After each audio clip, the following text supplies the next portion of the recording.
That is right. Episode 64 of the Hardline Sports Talk. I'm Michael Merlo. I'm with John Michael Masiri. JM, how are you doing tonight? I'm doing great, bro. How are you doing? I'm pretty good, pretty good. I'm going to the Mets game tomorrow. Got myself a doubleheader accidentally again. You hit double digits at this point already.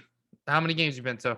Well, because of the doubleheader, it's my third doubleheader of the year. So yes, I'll have double digits tomorrow. You're like 8-1 on you're a season ticket holder at this point. You're like the unsung hero. You're not recognized as a season ticket holder, but you really are. You're going to road games. I'm giving them a lot of money. I'm 8-1. I'm 8-1, so I'm feeling all right. First loss on Sunday, but we're fine. Oof. Well, hopefully you don't lose the next 7 and make it 8-8. Yeah. Let's not even talk about that. We'll talk about baseball, the Mets, the Yankees, everybody in a little bit. We are going to start with the NBA today, though, because 2 game 7s, Sunday afternoon and Sunday night, and wasn't really worth watching. Both of them. No, it was not. We're going to start with Boston and Milwaukee. Boston took care of the Bucks. It was a 109-81, but the game was closer in the first half. Although Boston played terribly in the first quarter, the fact that they were even up 5 to go into the half was kind of shocking. And then the way they just dominated in that second half with Jason Tatum in foul trouble, I think he sat almost most of the third quarter because I had a bet on him and lost. Yeah, definitely a strange game 7 and not the way you thought that series was going to end. I think, everybody was expecting a really close game 7 and it was going to be a battle of Tatum and Giannis and, which star was going to shine brighter. But it really came down to Grant Williams having a phenomenal game for the Celtics. And Giannis, I don't know if he ran out of gas or it just wasn't his game, but no Chris Middleton that whole series, it made a difference. And I think you saw in the end that I think Chris Middleton in that series, it's a different story, right? They're probably playing in the conference finals, the Bucks. But that's not to disrespect this Celtics team. They did a great job. They played great defense the whole series. And they finally, I'm not going to say stop Giannis, but slowed him down in game 7. Kind of like I was talking to somebody about, what you do and you play him. And it's kind of, let him do what he has to do and just play very well against everybody else. Yeah. So whoever, what doesn't matter if he goes for 50, 15 and 10, just as long as you can stop everybody else, you can kind of ease the damage a little bit. There's really no stopping that guy. So I don't have an answer for him. I don't know who would have an answer for him, but he was unbelievable in the series. I'm trying to pull up the stat I saw. I mean, he had like 200 points, 100 rebounds, 50 assists, crazy stuff. Let me find it. I mean, the difference in the game was the 3-point shot. I mean, the Bucks shot 12% as a team. They were 4 for 33 from 3 in the game, in game 7 versus the Celtics making 22 out of 55. 22 threes is a lot of threes to make in a game, and that's 40% as a team, which is excellent. So when you look at the final score and you see a 28-point victory, you're usually expecting something like that. And Boston had unsung heroes, like you said, Robert Williams. Was it Grant or Robert? It was Grant Williams. Williams from Tennessee. He had 7 threes. I think Peyton Pritchard had 4 3-pointers in the game. Tatum hit 5, Pritchard hit 4. Yep, Grant Williams 7 for 18. And they really just ran away with the game in the second half. I mean, it really wasn't a contest. Like you said, at halftime, they were up by 5, but after that, they just ran away. As we said, 28-point victory. Giannis had 200 points, 100 rebounds, and 50 assists in the series, which is pretty crazy. And he lost. The thing is with Giannis, the playoff performances, I think we were talking about this last time, he's just a monster in the playoffs, and he comes out and he performs every game. And there's going to be Giannis haters out there and people that are going to try to push the narrative and say that he choked in game 7 or whatever. Yeah, sure. His numbers weren't fantastic. He was 10 for 26. Those aren't great numbers efficiently, especially from the type of shots that he takes, usually a very high percentage shooter. But the guy did everything that he could. I mean, where would this team be without him? And like I said, the loss of Chris Middleton was big for this team. And I mean, he was going out putting up 40 and 20 a night, like every night in this series, and they still couldn't win some of those games. So you can't put this on Giannis. Giannis did all he could. And Boston was just the healthier and the better team. As of May 13th, so I don't know if he had any of these games. No, I don't think he did. So 4 playoff games with 40 points, 40 plus points, 10 plus rebounds, 5 plus assists. The only player in NBA history with more is LeBron with 14. Yeah. So that's pretty crazy. Historic. And what's funny is, we talk about the loss of Chris Middleton and the 3-point shot. Obviously, they were, the Celtics outshot them. But what about the fact that this game wasn't at home? And some people actually thought that the Bucks at the end of the season tanked a little bit. They didn't want to play ball. They didn't want to play Brooklyn in the first round. So they sat their guys. Well, Boston said, you know what, we're going to play our guys. They got the 2 seed, jumped them. And look what happened. Boston sweeps Brooklyn. And now they have this game 7, which was pivotal without Chris Middleton, their second best player. They play this game now, the Bucks on the road in Boston. And that could have been the difference. Yeah, I mean, you could make that argument. I mean, the series kind of flipped in a different way. I think it was game 5, the Celtics won on the road, and then game 6, Milwaukee won at home, or the other way around, whatever it was. It wasn't typical, a 7-game series where the team who won 4 games at home and lost 3 on the road. It was kind of random.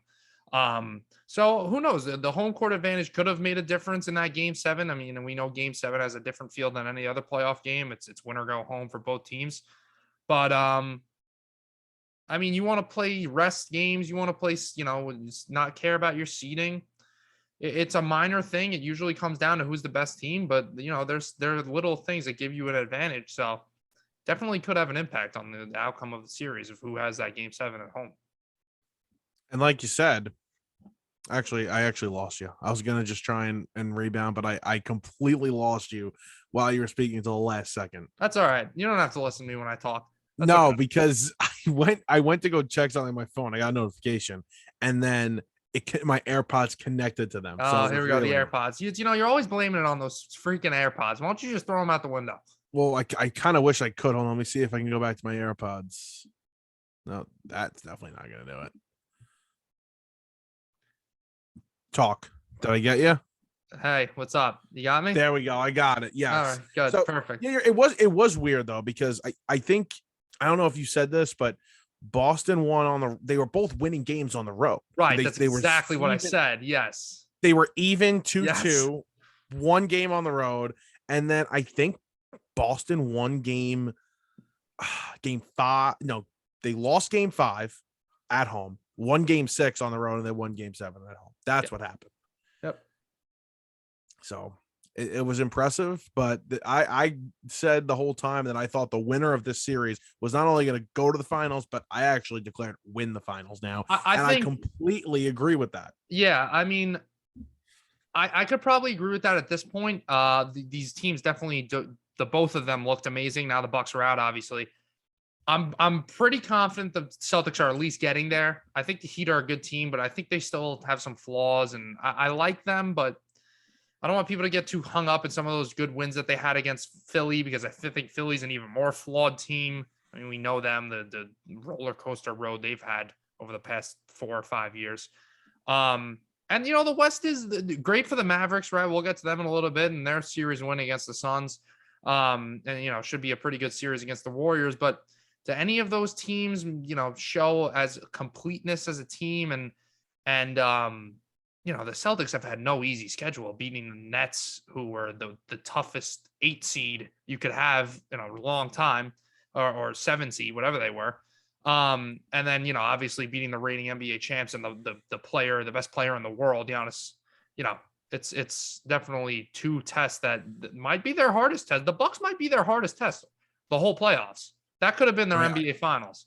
If you ask me who I'd rather play, Miami or the Bucks, and I don't know if I'm disrespecting Miami because I haven't watched much of them. I have watched more of Boston and Milwaukee, but I'd probably say Milwaukee just because you have to deal with Giannis. Now, Miami, they played well, and they've been banged up all year and all postseason long, and they were banged up against Philadelphia too. But you're right. They beat Philadelphia, went up 2-0 when they didn't have Embiid. And then the second Embiid came back, that series got evened up. Yep. And yes, they took care of business, but like a very inconsistent team. You did not know what you were getting from James Harden night in, night out. Tyrese Maxey, a young player, he again, inconsistent. They were just an inconsistent bunch. And I don't know how much I trust Miami here But if they're fully healthy, they could prove a ton of people wrong. This was the matchup in the bubble, I think, in the Eastern Conference Finals, Yeah. and Miami beat them. So, I mean, it's Miami. You're looking for a little more consistency out of them. They've looked really good at certain points, but they've also looked really bad at points. They're a little streaky. This Celtics team, though, I mean, has been no doubt the best team in basketball over the past couple of months. So I think they're definitely I don't know what for the odds sure. are. I don't know what the odds are for this series, but I would imagine that they're the favorite, even I starting could on the check that road. out. Right, because it's really funny. I always forget that they are the 1 seed Yeah, because they don't feel like a real 1 they're seed. favored by 2 in game 1, and that's at home, Miami. So, And the series, Boston is -175 to win the series. well, there you go. So they are the favorites, a nice favorite too. So Yeah. yeah, I don't think Vegas is wrong there. I really don't. And Philadelphia, by the way, just clap to them. They're out. Yeah. It's good to see things know, like that happen to them. what I was going to say, though, about the Celtics, I think what we're seeing now is, the landscape in the NBA has kind of changed. We're not really seeing these huge super teams coming out with all these big free agents or big trades and these big threes, whatever, that we used to see with the Heat when, LeBron came over, and then the Lakers with LeBron, the Warriors with KD, and then, the Nets with Kyrie and Kevin Durant. It's a lot. There's a lot of talent around the league now. Like, everybody seems to have a superstar. And it's just coming down to good defense and guys to have around your stars, because we just saw Giannis exhaust himself, go and put up these crazy stats, and he still couldn't take down the Celtics team, because when it came down to it, when Jason Tatum wasn't playing the best basketball he could, guys like Grant Williams stepped up. And then obviously we know the talent of Jaylen Brown. Al Horford had a great game in that series. So depth is really important, and getting points and production from different guys and not just your number one guy, it makes a difference. I mean, look at the Grizzlies. They made that kind of a series with John Moran out the whole time. And, the Mavericks, Jalen Brunson, guys stepping up in that series. So It was, again, I've said this before, I'll say it again. I thought the Bucks Celtics series was the most entertaining. One of those reasons because they actually played defense, they played hard, they played tough. The refs let a little bit more slide, I thought. That's postseason basketball, though, and you like to see that. I don't like guys running down the court and chucking up threes all game, and that's the game. That's not fun. It's exciting to see a nice 3-pointer or a cool 3-pointer, but I like to see tough, hard basketball, good defense, and that's what you got. And Ime Udoka, who was the head coach for the Boston Celtics, I mean, what a 180. Remember, this team was dead and out, or, first couple of months of the season. They were not good.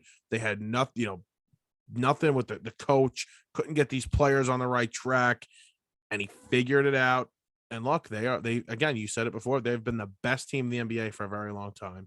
And they're one of the most well-run organizations in basketball now. I mean, you have Brad Stevens, stepping up into that advisement role. And now, as you just mentioned, the new coach doing a great job. So they're in the right path. They were starting to slip into that the Sixers territory where, we've seen the Sixers put their names in the ring for, who's going to take over the East and everything, but they kind of are always just pretenders and they fizzle out in the playoffs. But Celtics, they still got a little more to go. But I mean, to get to this point already is very impressive. By the way, how funny was it that James Harden in game 6 at home facing elimination just took one shot in the second half of that game? How funny is it that they traded the guy that they hated because he didn't take any shots last year in the conference finals just for that guy making more money? He's in like La La Land, James Harden. Imagine giving him a max contract. Could you imagine if they do that? I can't imagine that. That would be so stupid. And did you see Jimmy Butler after the game? I did. And Tobias the love affair. him. It looks like Joel Embiid and Jimmy Butler were going to make out at a press conference or something. Well, I mean, never mind. They were like lovey-dovey.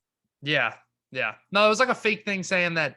Well, actually, it wasn't fake. Embiid did say it, saying that James Harden, he was like saying he's not the best player, the same player he was in Houston, and blah blah blah. But he was kind of saying he's more of a playmaker now. But it was a little sketchy. It sounded like he got a little dig thrown in there a little bit. He was pissed. Hey, listen, it's Philadelphia. It's a tough place. One thing I respect about Philadelphia, they are brutally honest with you. Yep. Doc Rivers, as much as, people can't stand him. He's honest. He's He very he honest. threw his player right under the bus last year, Ben Simmons. He did that. And he's thrown Harden under the bus, early in this relationship multiple times. I mean, And Harden he's not just wrong. he's at the point where it seems like anywhere he goes, the relationship is not pretty at this point. I mean, we know how it ended up in Houston, went to the Nets. We know how that ended up, went to Philly, and now in Philly, they underachieved, and there's already some little bit of rumors and quotes coming out that are And if negative, you're yeah, right, and if you're Philly, like you kind of know how it's going to end whenever it ends. Yeah. You know how it's going to end.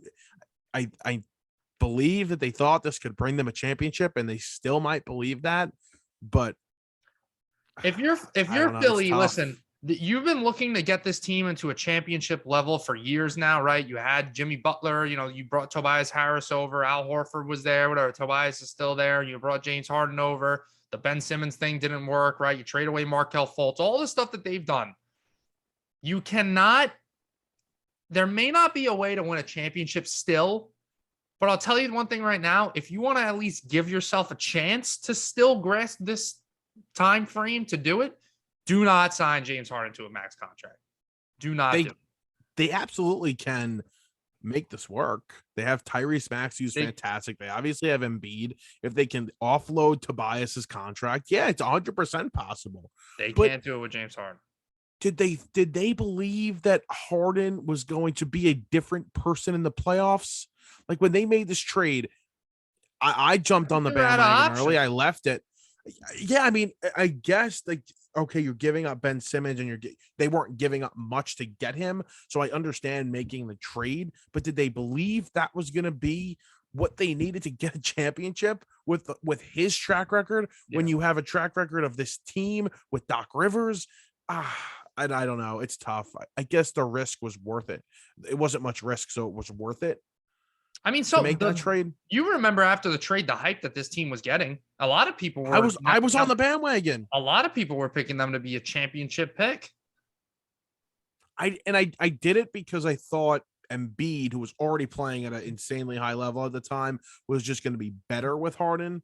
That was more of my reasoning. That's the thing that's bizarre because you don't know if these guys are going to play well together and how their games are going to mix with each other and what new roles guys are going to fill into. It's, you're blind by evaluating this. You can't tell. And we also forget that Daryl Morey, him and Harden and Daryl Morey are very close friends. Morey already gave him a max contract extension. He offered him a ton of money. Do you remember that? He offered him like $50 million a year to stay in Houston before the trade to Brooklyn. And you saw how it ended in Houston. You saw how it ended in Brooklyn. You had to know, like, okay, we're getting into bed with this guy, but it's not going to end well. You know it's going to end in not only a divorce, but a bad divorce. Is Houston cursed? Does that James Harden CP3 team cursed? I mean, see, they have to be. Even Westbrook came over to Houston. His career's going down the tubes. He's never won a championship. And it sucks because that Houston team, man, that's the only team that came relatively close to taking out that Golden State Kevin Durant team. They missed 28 threes in a row or something? 20 something threes. Imagine they win that game. The course of history forever is changed in the NBA. That was a good team. Eric Gordon, PJ Tucker, had some good Clint Capella. They had the makeup to beat them. Yep. Love trash at Philly. All right, let's head over to the Western Conference. Do me a favor. You gotta stay when you move your head like away from the mic a little. That's when it goes blurry. See, it goes a little blurry. I know, but I want you to see my whole face. I guess you don't care about seeing my mouth move. You can't get that mic any. I guess it's too late now, but there we go. No, it's off center. Right. It's okay. We'll leave it. The Western Conference though. Was not a fun game 7 in Phoenix. I don't think I've ever seen a worse performance from a top overall seed in a big game like Phoenix brought out. Dallas up 42 to start the fourth quarter. Can I read you this? Yeah, go ahead. Whatever stats you tell me right now are not going to, I'm sure it's already as bad as I've heard. This Hold is on one just the second. ugliest box score ever. I don't want to do it on my phone because I don't want my phone to connect again. Here we go. I have it on my computer. So Luka in the Sun series. You ready? Yep. Not only he had 27 points at halftime, just like the Suns did, 27 points total, but in the series, Luka had more points than Booker, more rebounds than Ayton, more assists than CP3, and more steals than Mikal Bridges. That's insane. More rebounds than Ayton is the worst one, in my opinion. That's insane. We're going to talk about Ayton in 1 second because he had a little drama with I guess Monty Williams or something in the organization, but it doesn't matter. He didn't play much in that game, but is CP3 cursed? Like, is this guy He's just got to be never going to win?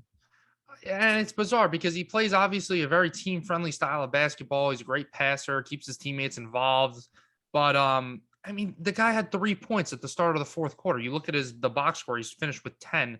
That's horrible, but that's even not as bad as what really happened. You know, he had some garbage time points or whatever. You come out in a game 7 as the 1 seed, just represented the Western Conference Finals last year in the finals. Easy favorites. And you have your leading scorer has 12 points and it's Cameron Johnson. 12 points. You have 50 points by the start of the fourth quarter. That is beyond embarrassment. If I was a Phoenix Suns fan, I would throw all my gear away and not put it on for a year. You can't go out in public. I wonder how that Suns and 4 guy is feeling. Remember that from last year? That's a throwback. Oh, yeah. I mean, come on. Devin Booker, 3 for 14 in 36 minutes. Jay Crowder, 5 points, 27 minutes. CP3, 4 assists, 31 minutes. It's awful. Listen, let's give credit to a Dallas team, a young, hungry Dallas team who people wrote off from the beginning, who people said that I've seen the meme hundreds of times now. You got the terrible house, the ugly house with the, the little awning hanging over the Lamborghini what's in the driveway. And it's like Luka with the Maverick, which is not true. They've got some good players. Jason Kidd has stepped up and become a nice coach in this league after, he's been an experiment in a couple other places, but he's learned and he's figured it out. And now they got a chance to go to the NBA Finals. A real chance. I think they could beat Golden State. They're a great team. They went down 2-0 in this. We forget about that. Like, okay, you were the 1 seed and you got blown out in game 7. The Suns were up 2-0 in this series. It's a refreshing thing to see these new faces. And I mean, they're not new faces. We see Steph Curry late in the playoffs, all the time, and Luka's obviously a star and everything, but to see this new dynamic in the NBA this year with these top 4 teams left, it's not exactly the same 4 teams you would have imagined, right? But that being said, little not as excited as I normally would be going into these matchups. I don't know if you feel the same, but right before we get into that though, lastly, did you know that if the Dallas Mavericks took off the entire first quarter, like if you just took away everything they did in the first quarter, they would still be up by 3 at halftime? The Suns had 27 points by half. 27. Merlo, we've scored more in a CYO game at halftime. Luka had 27 and a half himself. Yep. But anyway, going back to that, yeah, I mean, they're going to be a couple good series, but I guess it's just different not seeing a Giannis, a LeBron, a KD in this final 4-team bracket, but there'll be some good series. I think we're going to see these games both series go at least 6 games. 2 guys, in my opinion, that are going to take the thrones. I mean, Giannis, I think, has taken that throne, but the other 2 guys, Luka and Tatum, they're taking the throne almost from, guys like LeBron and CP3 and Kevin Durant. These younger stars. LeBron did a Q&A, had some fans answer questions on Twitter, ask him questions, and he answered them. And they said, who's your favorite player under 25 right now? And he said, Luka, in all caps. He goes, he's my fave right now. Yep. He's unbelievable. He does kind of look like a mini LeBron, just shoots a little better than LeBron did earlier in his career. But I've been on the Luka train for a while. He's unbelievable. He's proved that all series long. And it makes no sense. He's a big guy. He's not overly quick. You know, he had weight issues even going Sneaky back to athletic, this. Yeah. like the cliche goes. Yeah. Yes. No, but he is. It makes no sense, but he's a fantastic passer. He rebounds the ball well, and he could shoot, and he gets by people, and he drives to the basket. Does everything you want. He's like always it seems like he's always in the perfect spot on the court, honestly. Let me say real quick. Oh, yeah, Luka. Jalen Brunson, a future Knick? Oof. I see this Donovan Mitchell stuff and everything. I'm tired of seeing a new guy on the map going to the Knicks every all season. Once it happens, I'll believe it. I'll believe it when I see it. That's good. That's a good attitude. Luka, we're talking about him bursting onto the scene, over the course of his career and becoming the superstar. It was really that series against the Clippers in the bubble. I mean, when he hit the buzzer beater 3 to beat them from the logo in the bubble, that was when Luka, I think, announced that he was here. That's when you were impressed? Yeah. And we didn't even talk enough about Jason Tatum and how great he's been for the Celtics. I mean, he's been unfreaking believable. And, I consider him a superstar. We kind of went over where he fits in the top 10. I mean, I think he's easily in the top 10. Yeah. But Luka absolutely is in the top 10 as well. Probably top 5, honestly. They might be. And now they face a interesting Warriors team who, inconsistent during the regular season, but have figured it out here in the postseason. Klay Thompson has, coming back from the injury, he's like, I think the biggest question mark or wild card for them, because if he's on and playing like Klay does, nobody's going to beat them. They're going to win the finals, but he hasn't been like that coming off these bad injuries. So let's see what he can do. Steph's going to do Steph things, and Jordan Poole's been very interesting off the bench for them. He likes to shoot. He can play. And he's not afraid to pull the trigger on his shots. He'll shoot from anywhere at any time. I like how aggressive he can be. That could work against them, obviously, if he's having a cold night. But yeah, like you said, when this Warriors team, when Klay's on the court, when they're clicking, Draymond's still a huge part of this team, right? When he's healthy and playing well on defense, this team's a completely different team. What's Gary Payton's health looking like for the conference final? I don't know. We could take a look, though. I'll search Twitter. I don't know if he's... Here we go. Long shot to return. Yeah, not good. Not good. Okay. They'll be good. I can't give you a winner. I'm not going to predict. Actually, do you want me to predict the winner? I mean, why not? Predictions are fun. I think Dallas takes them. I think Dallas beats them. Yeah. Right. I think there's something about Luka right now. All right. Guys get hot, and he's on one right now. I mean, it's a different war. It would be nice to see the Warriors make it back, though, from the kind of arc that they've had, and people thought that they were done. To see them with them, still Klay, Draymond, and Steph together, and make it to the finals, that would be cool. And on top of that, the terrible season that they had, they get rewarded with a draft pick. He's not even playing right now. Yeah, their top draft pick from last season, James Wiseman. So. And I think people need to start. It's more impressive. I think even through all of this, I think it still happens. I think people need to start giving Steve Kerr a little bit more credit than what they give him already, because there are a lot of Steve Kerr haters out there who just think that he's, riding on the coattails of coach Steph Curry. And KD came over and they won those championships, big deal. But people forget that this team had to develop, and KD wasn't always there. They won without KD. They didn't win that year, but won 73 games in a season. And now you're seeing a guy like Jordan Poole breaking out, and other guys filling in great roles, and this team really just playing well together. So you got to give Steve Kerr credit. I mean, a coach, we see around the NBA, some coaches come in and not do a good job at all. Doc Rivers is a great example. Some people really want his name off that roster, but coaching is important. I just saw the funniest meme ever. I don't know if it's a meme. It has to be a meme. Can I explain this to you very quickly? It's off topic, but it's so funny.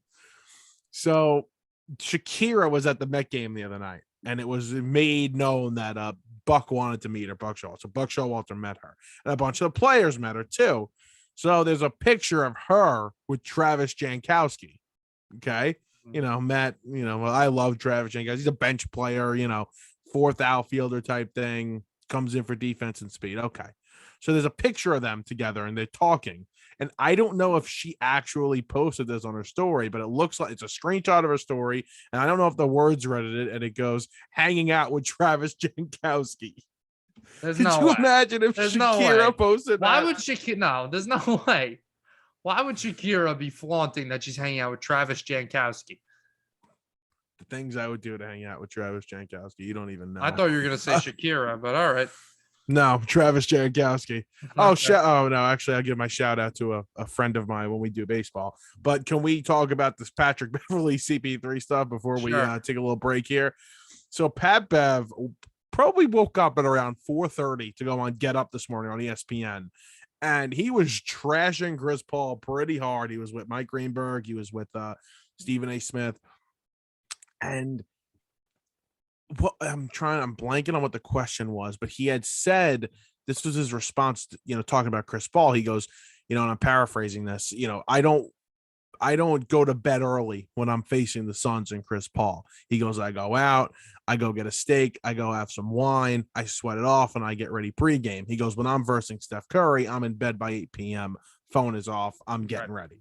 Right. So, really trashing Chris Paul. And he said a couple other things about him, which was just unnecessary. And yeah. Yeah, I mean, I don't like this. First of all, why do you think they had Pat Beverly on Get Up? Because they knew he was going to say some stupid thing like this and stir the pot, because that's what Pat Beverly does. He's a little pesky, annoying, a little nibbler. He's just like that annoying kid at recess that nobody really wants to hang out with, but he just comes and tags along and he'll annoy the crap out of you, and he's always there. That's Pat Bev. But Pat yeah, Bev. I get it. I don't think anybody's disagreeing that Steph Curry is a better player than Chris Paul. I don't know.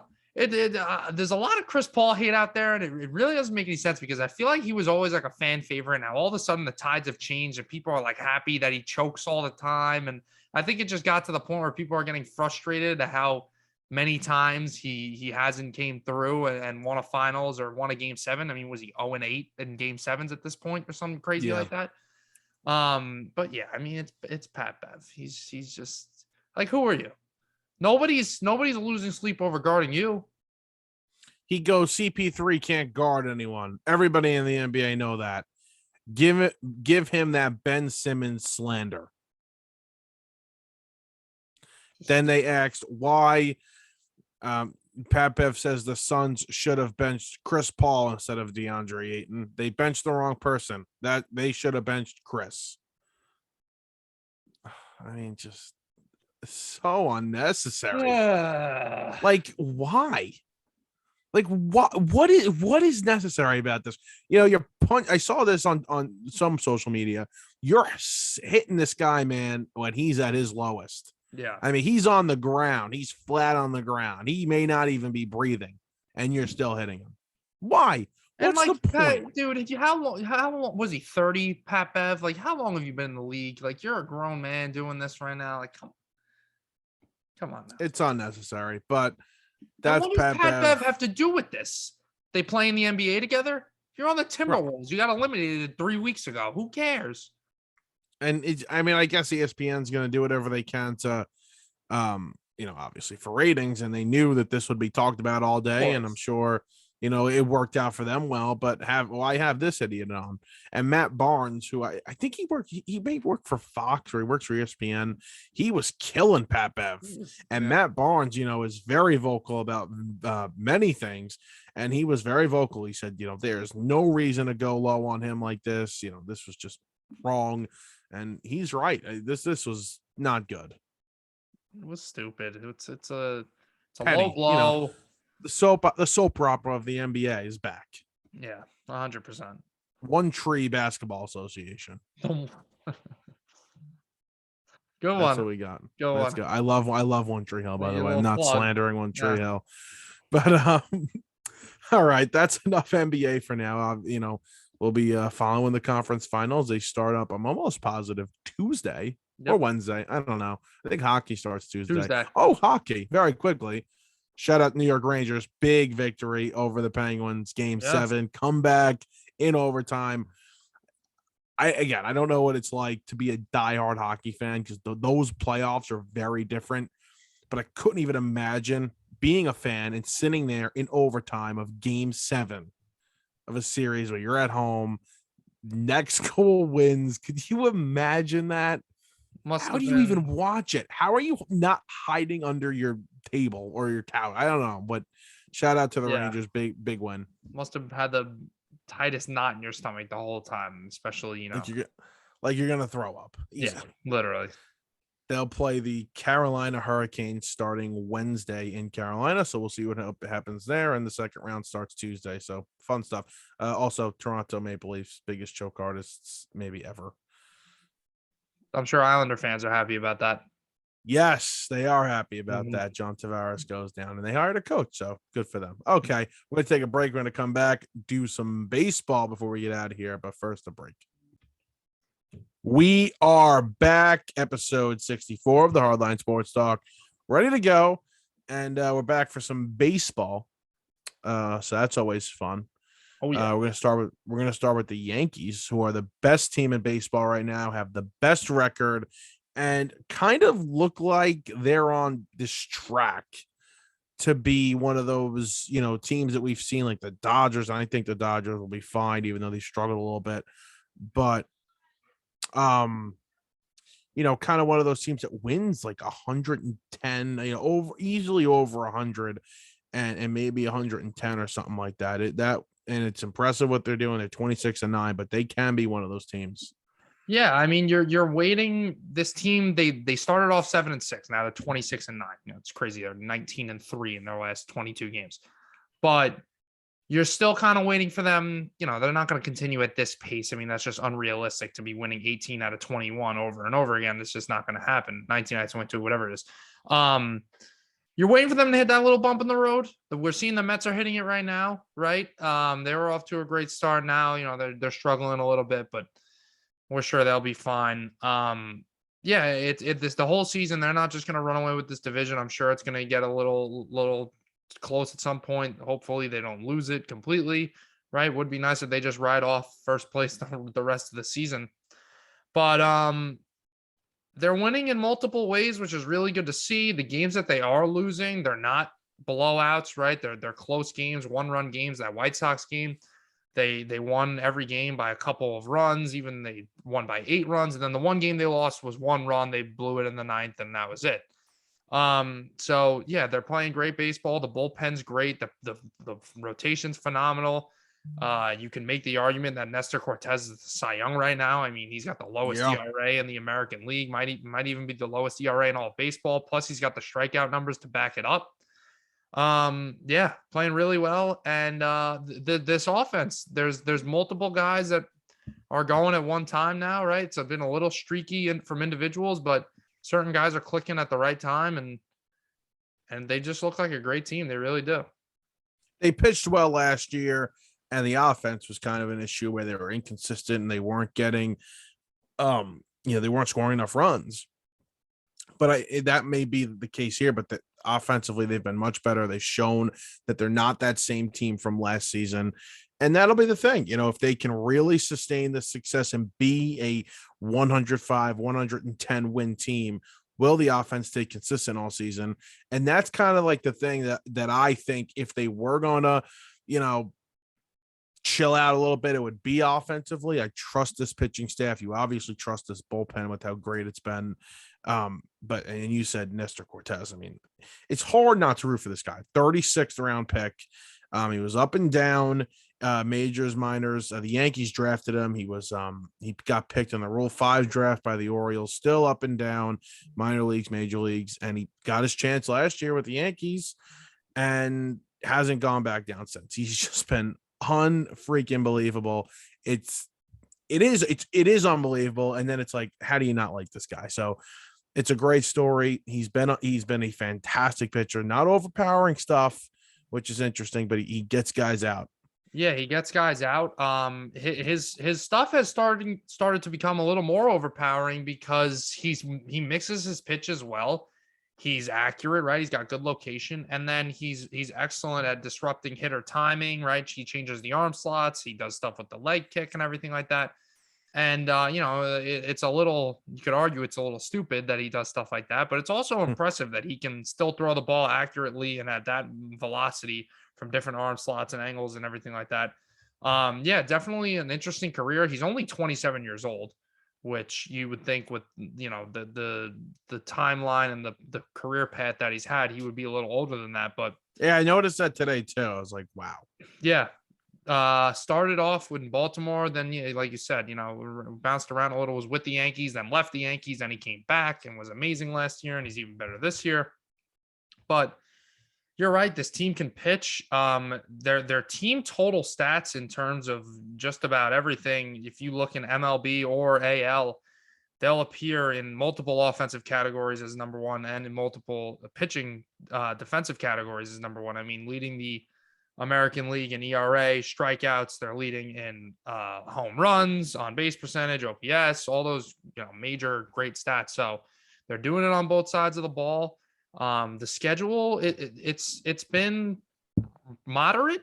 I mean, they've beat some teams above 500 at the best rate in baseball, and they've also been beating up on the bad teams, right? I mean, you have 9 losses in the middle of May. You're not losing many games anyways. It's impressive either way, but you don't have a lot to complain about this team right now, and it's nice, but like I say all the time on this show, and I was saying it last year, you don't want to get too comfortable in these situations because a lot of times in life when things are going super smooth and it seems like things are finally starting to go right, usually the piano comes crashing down and something happens. So I I don't live want to my get too life every comfortable. day. I live my life every day as a Met fan, just like that. So yes, you're right. 6-3 against teams over 500 as of right now. So they haven't played many games against them, but they are beating. And listen, I can't stand. Listen, you can make arguments. Oh, they haven't played anybody, and listen, we'll be able to see when they play teams over 500, when they play the really good teams, then we'll be able to assess whether or not they were just beating up on bad teams. But as of right now, they're doing exactly what you want a really good team to do, and that is beat up on the bad teams. So again, they can start Also, playing the Tampa Bay Rays and the Astros and the Angels and lose a bunch of games, and we'll say, okay, they have to be better against the better teams, but they haven't also, done that yet. guess what? We're at the point in the year where there's those teams that we had those off-season expectations, and they're not going to perform to those levels yet, right? Like, I'm just using them as an example. Toronto, they could still end up as a fantastic team and be World Series contenders and whatever, but they're not off to the best start. I mean, they're 3-7 in their last 10. They're 2 games over 500, and they're like 8 games back in the East. The Seattle Mariners are a team that people were high going into this year. They were high on them. They're not doing great, but there's going to be those teams that are hitting their little patches right now, and who knows, they go on these big runs, they get the wild card, they get this, that. We don't really know who the good and the bad teams are right now. So why don't we stop trying to psychoanalyze the schedule and just realize, all right, this team's 26-9. They got one of the best, if not the best, run differentials in baseball. They're leading the MLB in multiple categories on both sides of the ball. They're doing stuff right. Yeah, that's it. And enjoy it. Don't let anybody take that away from you. Enjoy it. They beat up on the White Sox, who have just gotten off to a very interesting start. They didn't add much during the offseason. They dealt with so many injuries when the lockout came out and when they were done with the lockout in spring training. And, they're floating around 500. They're 1 game under. The Yankees go in there and take 3 out of 4 against them. It hasn't been a great start. And this was a little sexy pick. I know you picked them to win it all, but they're going to have to figure this out. They have time because the division isn't that great again, but they're going to have to figure this out if they want to, become a contender. No, you're right. The division is weak.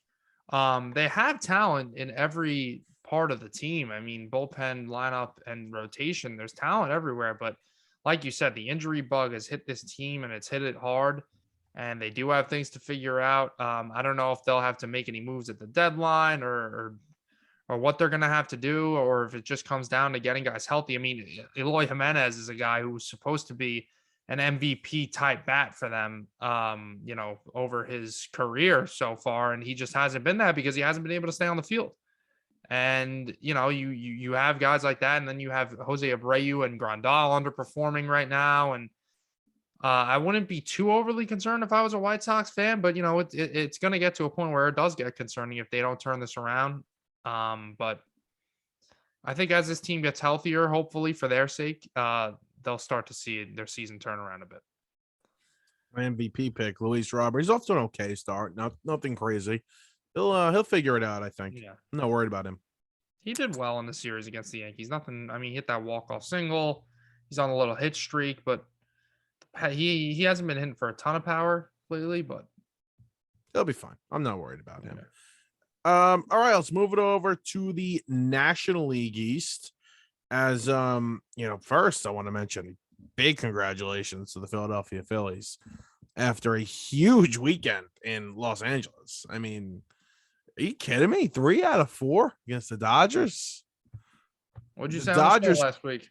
No, we don't have to talk about it. The Dodgers come, in back home after losing 2 out of 3 to Pittsburgh, and I'm like, oh my God, they're gonna sweep the Phillies. They're gonna sweep them. And the Phillies were a strike away on Sunday from sweeping them 4 games in their own building. They did blow a lead, of course. What's new? They can't have anything go just perfectly right. They blew a lead late in the 9th inning against the Dodgers. Gavin Lux hit a walk-off double, but a very impressive weekend for the Phils. Very, very, very impressive. And Bryce Harper is showing that it doesn't matter what's going on with his elbow. He's still going to go out there and he's going to rake. I mean, he won NL Player of the Week. And 1900 OPS. He's throwing his name right back in the NL MVP mix once again. I think I got money on him to win the NL MVP. I think the guy can flat out rake. I mean, there's no doubt. He's a fun watch. How about Max Muncy? Arguing balls and strikes, pitches right down the middle in that series. It's like, and I saw a video. It's like concerning with how bad he's playing. And then on top of it, and this is a guy that knows the strike zone. Yep. How are you this confused? Yeah, power's down in the National League. Bryce Harper's got 9 homers, and that's tied for the lead. Yeah. You got 3 Yankees with more than 10, with more than 9. Just saying. Why don't you worry about your American League, and us National League folks will take care of what we got to take care of. All right. I do have money on Bryce Harper to win the MVP. Let me get a cut. That's fun stuff. How's my boy Rafael Devers doing? Rafi's doing okay. I think I know Bogarts is having a fantastic year. He's having a nice year too. I'll tell you, things in Boston, oof, not good. You do not want to be a Red Sox fan right now. And isn't that a shame? Such a shame. Not looking good. Such a shame. Yeah, definitely not looking good. In last place. And they had the most bizarre offseason ever. The Hunter Renfroe thing just didn't really add up, and bringing Jackie Bradley Jr. back, and he's not the fielder he once was in center field. He's not even playing center field for them anymore. And obviously we know how awful Trevor Story has been so far. And at what point does it get to, all right, well, Trevor Story's going to turn it around. Do we know that Trevor Story's going to turn it around? Because this guy was coming off a bad year last year where he's already playing at the most hitter-friendly ballpark in the league. And his numbers are down. He's not playing his natural position. He's on a new team. Do they turn it around? I don't think they're going to turn it around, but do they turn around and say, you know what, we're gonna flip Bogarts. We know he's leaving. We might as well get some prospects for him. That's pretty risky. But I guess you made your own bed. You already signed up for Story. So what are you gonna do now? You can't bail out on the Story thing. So maybe you got to really commit and say exactly what you said. All right, Bogarts, your time's up. Brutal situation over there in Boston.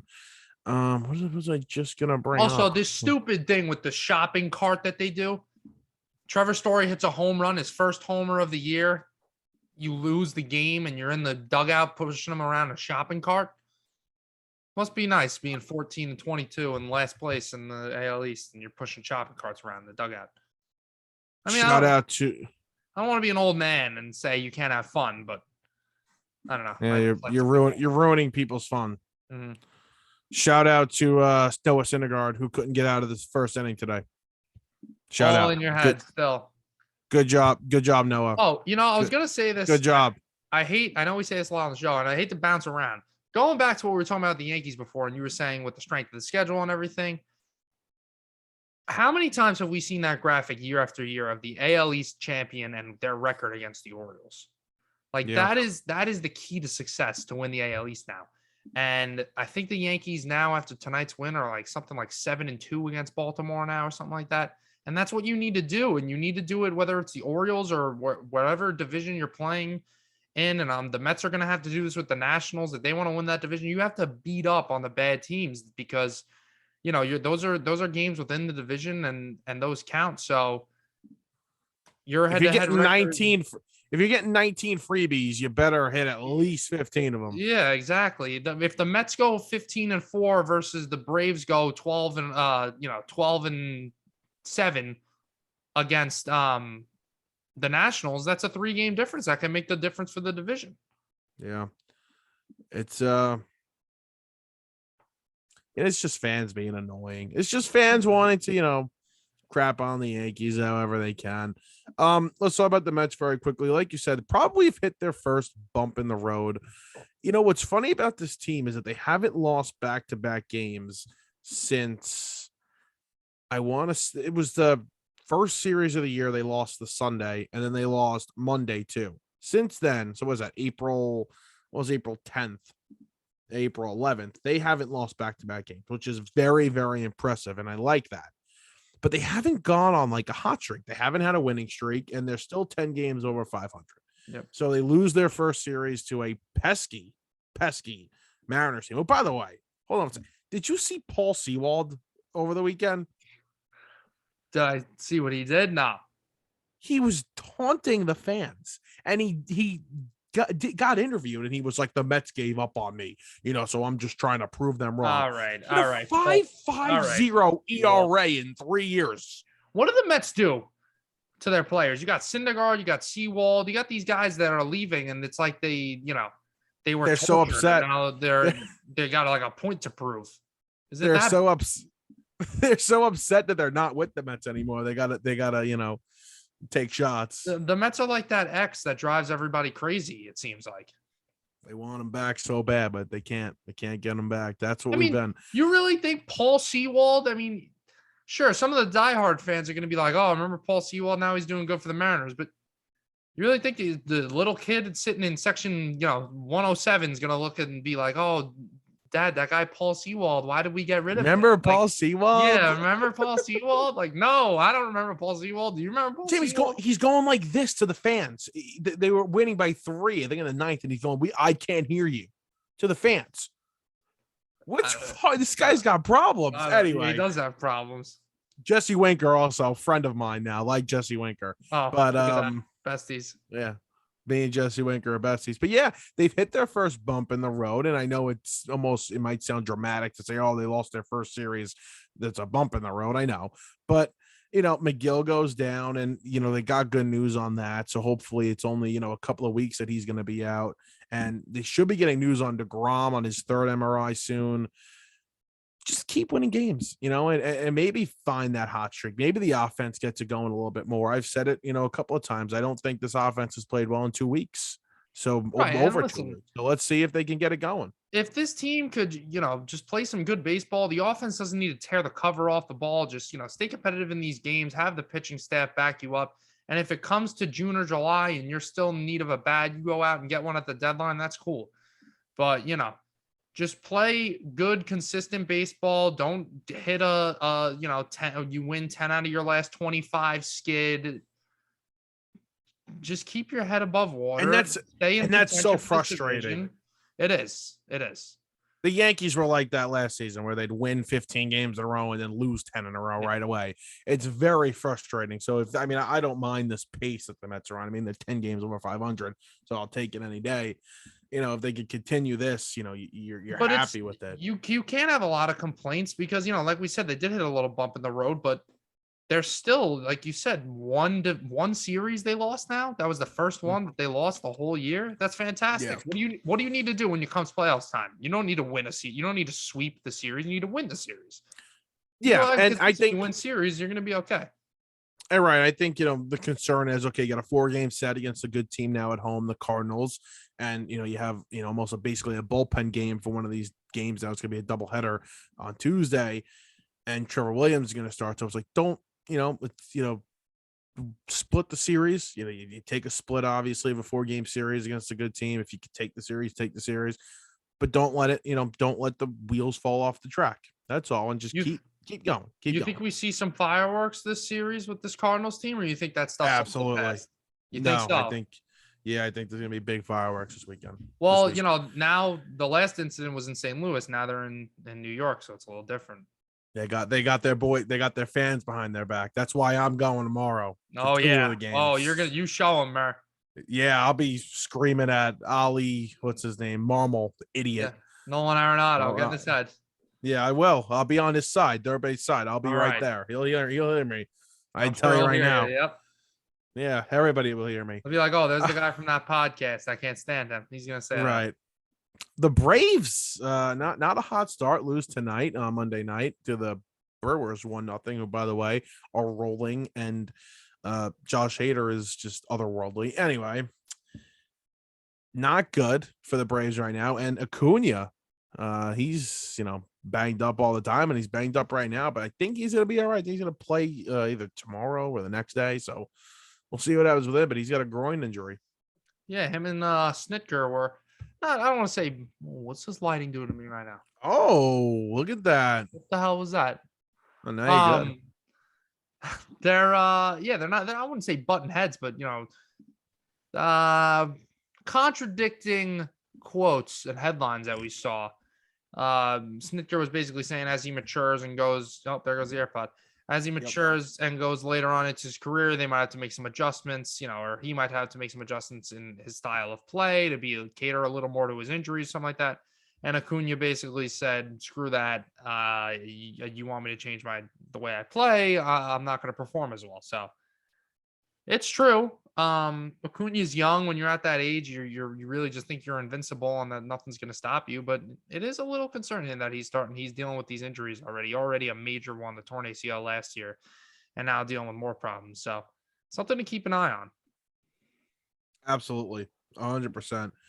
And the rest of the division, there's really no reason to talk about in the NL East there. So The Nationals are just horrific. I mean, can we not? I know he's already got the ring. It was early, but it was early in his career. Can we not turn Juan Soto into Mike Trout from this point forward, where he's just? I know the Angels are finally back in contention this year so far, but let's not have this guy just rot his next 3 years in Washington, winning 65 games a year, and he's just putting up MVP numbers and doing nothing. Yeah, you hope that they can. You know what though? And I was there. Okay, so I was on the ground.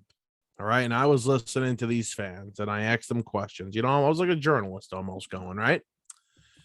And I'm asking them, and they are good fans. They understand. They had 10 years of, I wouldn't say dominance, but good, solid baseball, winning divisions, going to the playoffs, and they got their championship. Mm-hmm. They did. They got there, and Soto does have a ring. And they understand that they're going to be going through a rebuild. Now, I trust this organization. I trust Mike Rizzo. He's a good GM. I don't like him, but he's a good GM. I think they're going to rebuild quickly. I really do. They're bad right now, and I'm sure they'll be bad next season, but I trust them to rebuild this team quickly. I hope so. I mean, the farm isn't terrible, but you got 2 bad contracts, especially, Strasburg. I understand, he's the World Series MVP. He was a hero for them. He's been a Nationals whole career, great pitcher, but the guy's made 7 starts since you signed him to that contract after the 2019 season. That's got to be one of the worst contracts in baseball right now. 3rd year of his career. And I didn't even mention Patrick Corbin, who had 1 good year and is now horrible, like one of the worst pitchers in the game. I remember I thought the Yankees were a lock to get that guy. Me too. There were rumors like his wife was wearing a Yankee shirt or, stupid thing. He's a big Yankee fan. Yeah. The guy's got a 6.28 ERA this year. This is horrible. He's got a complete game. If you want to have fun, go on Baseball Reference and look at Patrick Corbin's stats right now. He leads the league in 3 categories: games started, losses, he's 0-6, and complete games, 1. Good for Patrick. At least he's earning his money. And earned runs. Innings. 27 earned runs. At least he's earning. He's earning his money. He's going out there and starting. Yeah, really earning the money. Yeah. The Dodgers, we brought them up last week. We were like, these offensive numbers don't look too great. How are they playing this well? And their run Yeah. differential was fantastic. And I caught the numbers up again, man, and it hasn't changed much. And it kind of showed itself this week. I mean, what they got? They went 2-5 this week against the Pirates, last week against the Pirates and the Phillies. These guys, you got Freeman playing well, Betts, same thing. And the other guys, Muncy has not turned it on. Turner hasn't turned it on. Bellinger has stayed the same. And somebody that's surprising, Trey Turner has not gotten it going either. Trey Turner has not gotten it going. Listen, it's kind of like you said, the same report we had for this team last week. You're just waiting for the bats to get going. They're a little asleep. The pitching's gone down. That's why the Phillies won that series. The Yankees. The Phillies hit the crap out of the ball over the weekend. The Yankees just took the lead for ERA in the MLB from the Dodgers. So, but I'm sure, just like the pitching has carried this team for a couple of weeks, I'm sure this offense will carry them. But that division still holding up, those Rockies and Diamondbacks. A little gritty guys. Yeah. There. They're still and good. The Diamondbacks are beating them right now. 2-0. Yes, they are. Look at the D-backs go. D-backs. Shout out D-backs. They're good. I like the D-backs. A lot of close games going on right now. Yeah, and just another reminder that Noah Syndergaard did not make it out of the first inning tonight. All right, we heard you the first time. This is his first start, I think, since his idiotic comments as well. Okay. Shohei turning it on, which is a good thing. Yes, it is. He looks Shohei, good. Thought you said something else right there. Caught me a little off guard. What do you think I said? Well, you said Shohei turning it on. Oh, you thought I said Shohei turns me on? Yeah, I was a little confused for a sec. I mean, he's great. He's a great player, but I don't think I'm there yet. All right. I'd like him to take me out to dinner first. And then Okay. Good. Good. But anyway, before we go, how about that? Almost no hitter in Pittsburgh the other day. Yeah. I mean, listen, we talked about it last week, and I think this backs it up even more for me. Let's stop with the whole no-hitter idolizing, because we just saw it happen and the team lost. So It's great. Why? Couldn't happen to two better teams, the Reds and the Pirates, man. Just beautiful. That's why baseball's great. Anything can happen, and that is something that can happen. Trevor Story home run. Wow. Tied the I must game. be dreaming. Tied the game, 428, and it would be a home run in all 30 ballparks, according to Would It Dong. So it would dong. It would dong. It would dong. Look, he just got over the Mendoza line. He's up to 200. Very good for Trevor Story. He needs Attaboy. that. He really does. Attaboy, Trev. The Red Sox, Devers, Martinez, and Bogarts are all doing fantastic. You look at the averages, 324, 315, and 341. They're raking. Everybody else sucks, though. Yeah, I need Devers. We need Devers, Mm-hmm. Need Devers win an MVP. That'd be huge. Here we go. Here's the video. Oh yeah, he got all that one. Good for Trevor. I hope he figures it out. I know you don't, but I hope he does. Well, listen, Trevor Story is a person. I think he's cool. I wanted the Yankees to maybe take a flyer on him for a 1-year deal or something like that. Thank God they didn't. Nice player to watch, but now that he's a Red Sox, he's good. He could not do well. I think that's all we got for today. I think it is. Enjoy the postseason games that are going to start early this week, and we'll be back soon. Either we'll do another episode this week. We'll be back later in the week. Possibly, yeah. And good luck to our baseball teams. We'll talk to you guys soon.